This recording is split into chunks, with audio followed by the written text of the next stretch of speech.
एक बात अपने जीवन में सदा उतार करें, घर में अगर तुलसी का क्यारा है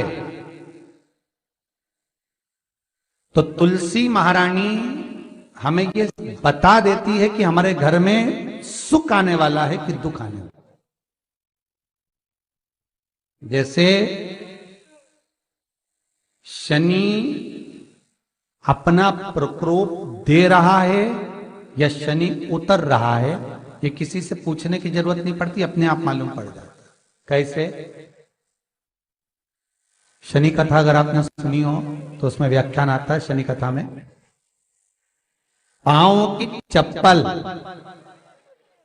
बार बार टूट रही हो, कमर से नीचे जो वस्त्र पहने हो वो फट रहे हो, कहीं पजामा है, धोती है, आदि वस्त्र हैं, कपड़े हैं, वो अपने आप फट। आज के जमाने में तो फटे फटाए पहनते हैं लोग, फैशन।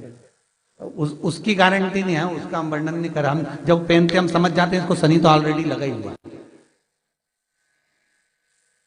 जब उनका घुटना घुटनी सब फटा हुआ दिखता है तो उसमें लग जाता है कि शनि पहले से लग गया बापड़ा, उनके पहने से तो मालूम पड़े।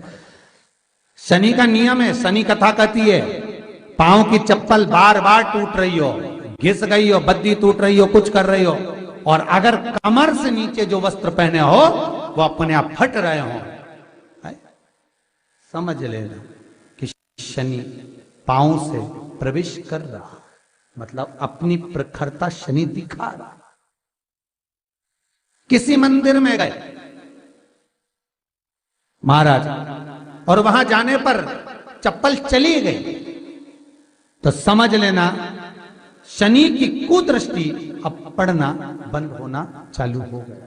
कितना सुंदर कहा है महाराज। जूता चप्पल आज के जमाने में तो फैशन हो गई साहब, घर की चप्पल अलग होती है, बाहर की चप्पल अलग होती है। लोग घर में चप्पल किचन तक में पहन के जाते हैं। अरे पानी ले जाओ सीओर से, रसोई घर में लोग चप्पल पहन कर जाते हैं, जहां भगवान का प्रसाद बन रहा है, जहां अन्नपूर्णा निवास कर रही है, और पूछो तो करे किचन की चप्पल है तो माथे पे रख लो।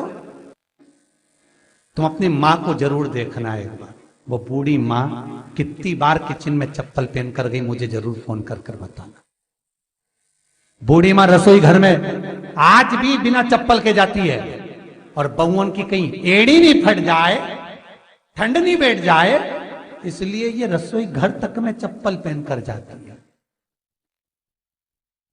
सूर्य नारायण की कथा पढ़ना, शनि महाराज की कथा पढ़ना, और गरुड़ पुराण की कथा पढ़ना, जिन जिन कथाओं का हम व्याख्यान कर रहे हैं उसको पढ़ना जरूर हो। क्या लिखा है? घर के अंदर जब चप्पल जाती है, रोग, बीमारी, कष्ट, तकलीफ चालू हो जाती है। तुमने चप्पल क्यों पहनी? ठंड नहीं बैठ जाए, रोग नहीं बैठ जाए। घर के अंदर उतना बढ़ गया, एक कालीन बिछा दो, एक दरी बिछा दो, मोटा आसन बिछा दो, जिस पर तुम चल लो। जरूरी है कि कई कई लोगों को तो हमने ये भी देखा कि कालीन पर भी चप्पल पहन के चलते, और ब्राह्मणों को भोजन परोस रहा है, गुरुजन को भोजन परोस रहा है, ठाकुर जी की थाली बना रहा है, ठाकुर जी का थाल लगा रहा है, तो भी चप्पल है पांव में। तेरा क्या होगा रे कालिया, क्या होगा? विचार तो करो। देह पड़ी रे जाए यहीं पर, फिर कुंडल और नगीना, क्या हरि नाम नहीं तो जीना।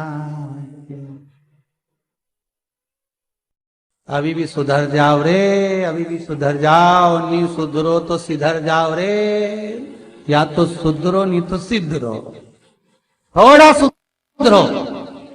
रसोई घर में अन्नपूर्णा रहती है, रसोई घर में शिव महापुराण की कथा कहती है जब भगवान शंकर को मां जगत जननी भोजन करा रही थी, शंकर जी ने वर मांगा था अन्नपूर्णा से, ए अन्नपूर्णे, तुम मेरे घर के बच्चों का भरण पोषण कर रही है। इस मृत्यु लोक में जितने मनुष्य जन्म लेते हैं ये मेरे पुत्र कहलाते हैं। तो अन्नपूर्णा ने कहा, चिंता मत करना भोलेनाथ, जिस जगह पर एक स्त्री, बेटी, कन्या या घर की बहू या बूढ़ी मां भोजन बनाएगी, उस जगह पर मैं अन्नपूर्णा उसके शरीर में प्रवेश करूंगी। रसोई घर नहीं होगा, वो मेरा और तुम्हारा मंदिर कहलाएगा। अब मंदिर में चप्पल पहनकर भोजन का निर्माण करना ये श्रेष्ठता है।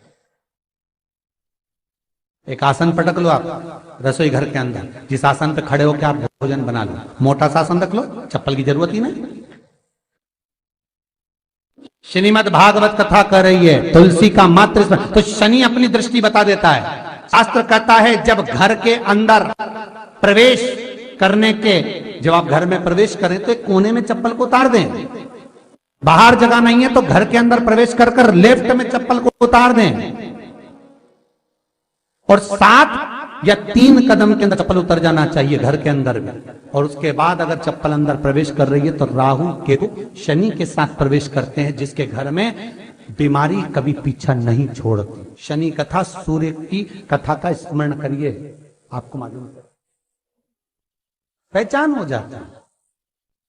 महाराज तुलसी बता देती है कि आपके घर की दशा क्या है।